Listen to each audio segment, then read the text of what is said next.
السلام علیکم ورحمۃ اللہ۔ سورہ آل عمران مدنی صورت چوتھے سپارے کا 7واں رکوع، آیت نمبر 154۔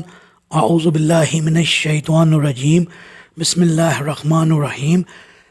ثم انزل علیکم من بعد الغم امنة نعاسا یغشی طائفة منکم وطائفة قد أهمتهم أنفسهم يظنون بالله غير الحق ظن الجاهلية يقولون هل لنا من الأمر من شيء قل إن الأمر كله لله يخفون في أنفسهم ما لا يبدون لك يقولون لو كان لنا من الأمر شيء ما قتلنا هاهنا قل لو كنتم في بيوتكم لبرز الذين كتب عليهم القتل إلى مضاجعهم وَلِيَبْتَلِيَ اللَّهُ مَا فِي صُدُورِكُمْ وَلِيُمَحِّصَ مَا فِي قُلُوبِكُمْ وَاللَّهُ عَلِيمٌ بِذَاتِ الصُّدُورِ۔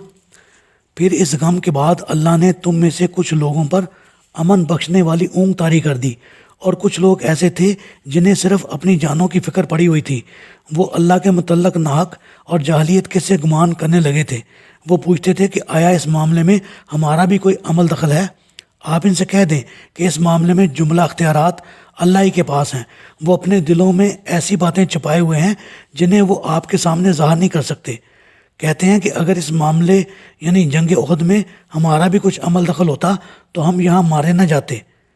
آپ ان سے کہیے کہ اگر تم لوگ اپنے گھروں میں رہتے تب بھی جن لوگوں کے لیے مرنا مقدر ہو چکا تھا وہ یقیناً اپنی قتل گاہوں کی طرف نکل آتے، اور یہ شکست کا معاملہ تمہیں اس لیے پیش آیا کہ جو کچھ تمہارے سینوں میں پوشیدہ ہے اللہ اسے آزمائے، اور جو کچھ کھوٹ تمہارے دلوں میں ہے اللہ تمہیں اس سے پاک کر دے، اور اللہ دلوں کے خیالات کو خوب جانتا ہے۔ جی، اتنے شدید قسم کے غموں کے بعد اللہ تعالیٰ کا مسلمانوں پر اونگ طاری کرنا ایک نعمت غیر مترقبہ اور غیر معمولی امداد تھی۔ اونگ سے جسمانی اور روحانی دونوں طرح کا سکون حاصل ہو جاتا ہے، بدن کی تھکاوٹ دور ہوتی ہے اور غم یکدم بھول جاتے ہیں۔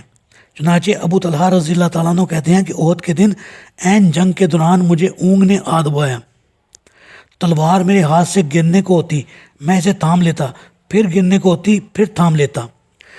جو مسلمان غزوہ احد میں شریک ہوئے تھے سب ایک جیسے پختہ ایمان والے اولو العزم اور بہادر نہ تھے، بلکہ کچھ کمزور دل بھی تھے، اور انصار میں سے کچھ منافقین بھی تھے جو انصار کے رشتہ دار ہونے کی وجہ سے جنگ میں شریک تھے، اور یہ عبداللہ بن ابی کے ساتھیوں کے علاوہ تھے۔ یہی وہ لوگ تھے جنہیں نہ اسلام کی فکر تھی اور نہ رسول اللہ صلی اللہ علیہ وآلہ وسلم کی، انہیں بس اپنی ہی جانوں کی فکر تھی۔ وہ یہ سوچ رہے تھے کہ اگر ابو سفیان نے دوبارہ حملہ کر دیا تو پھر ہمارا کیا حشر ہوگا۔ کبھی وہ یہ سوچتے کہ اللہ اور اس کے رسول نے فتح اور نصرت کے جو وعدے کیے تھے وہ کہاں گئے۔ ان لوگوں کے متعلق ترمذی میں جو روایت آئی ہے وہ یوں ہے، یہ دوسرا گروہ منافقین کا تھا جنہیں اپنی باتوں کے علاوہ اور کسی بات کی فکر نہ تھی۔ وہ قوم میں سب سے زیادہ بزدل، سب سے زیادہ مرعوب اور سب سے زیادہ حق کی حمایت سے گریزاں کرنے والے تھے۔ وہ پوچھتے تھے کہ آیا اس معاملے میں ہمارا بھی کوئی عمل دخل ہے؟ آپ ان سے کہہ دیں کہ اس معاملے میں جملہ اختیارات اللہ ہی کے پاس ہیں، یعنی جنگی تدابیر اور ان کے متعلق مشورہ میں ہماری بات کو بھی دخور اعتنا سمجھا جا سکتا ہے۔ واقعہ یہ ہے کہ اس گروہ کے لوگوں کا بھی یہی خیال اور رائے تھی کہ جنگ مدینہ میں رہ کر لڑی جائے، اور ان کی یہ رائے کسی ثوابدید پر نہیں بلکہ محض بزدلی کی بنا پر تھی۔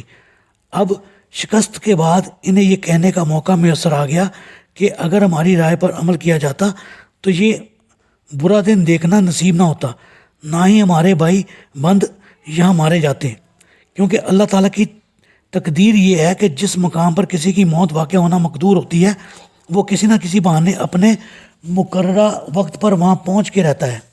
وہ مقام کون سا ہوگا، یہ ایسی بات ہے جس کا اللہ کے سوا کسی کو بھی علم نہیں۔ جیسا کہ ارشاد باری ہے، کسی کو بھی اس بات کا علم نہیں کہ وہ کس جگہ مرے گا۔ یعنی اگر جنگ برپا نہ بھی ہوتی تو جن جن لوگوں کا یہاں مرنا مقدور ہو چکا تھا وہ کسی نہ کسی طرح یہاں پہنچ کے رہتے، اور اگر میدان جنگ میں ان کا مرنا مقدر تھا اور میدان جنگ میں نہ آنے کی ہزاروں جتن کرتے، وہ کسی نہ کسی ہیلے بہانے یہاں پہنچ کے رہتے، کیونکہ اللہ کی تقدیر باقی سب باتوں پر غالب ہے۔ اس جنگ اور پھر اس میں شکست کے واقعہ سے ایک فائدہ یہ بھی حاصل ہوا کہ ہر مسلمان کے متعلق سب کو پتہ چل گیا کہ وہ اپنے ایمان میں کس قدر مضبوط ہے، بہادر ہے اور عزم کا پکا ہے، اور اسی طرح کمزور ایمان والوں، بزدلوں اور منافقوں کا بھی سب کو پتہ چل گیا۔ گویا یہ جنگ ایک امتحان گاہ تھی جس نے واضح کر دیا کہ ہر ایک کے دل میں کیا کچھ ہے۔ اور دوسرا فائدہ یہ ہے کہ مخلص مسلمان اپنی کمزوریوں کو دور کر سکیں اور ان کے دلوں کو اللہ تعالیٰ آئندہ کے لیے وسوسوں اور کمزوریوں سے پاک و صاف بنا دے، اور منافقین کا نفاق کھل کر سامنے آ جائے اور لوگ ان کے خبث باطن سے بچ سکیں۔ اللہ تعالیٰ سے دعا ہے اللہ تعالیٰ ہمیں منافقت سے محفوظ فرمائے، آمین۔